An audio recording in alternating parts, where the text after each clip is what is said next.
Overnight, the US military pounds targets in mostly desert areas in central and northeast Syria using jet fighters, attack helicopters, and artillery.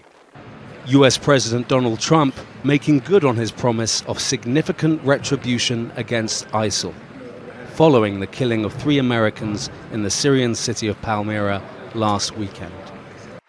I ordered a massive strike on the terrorists that killed our 3 great patriots last week. With the bodies of the killed Americans transported back to the US.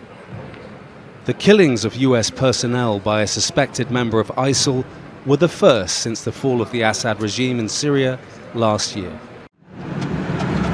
ISIL is a shadow of when it was at its height 10 years ago, but the group has stepped up attacks across the country in recent months.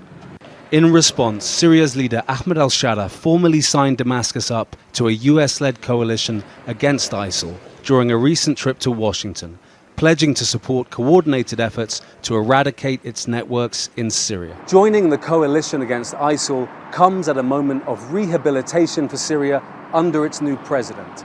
Ahmed al-Sharaa is keen to show his partners and the world that Syria is no longer a safe haven for ISIL terrorists.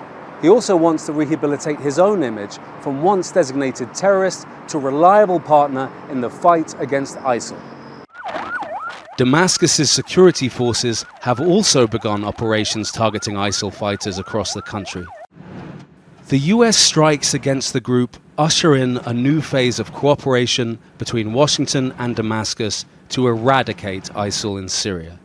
And the outcome will affect the future of the country as it seeks to redefine its global standing and strategic relationships.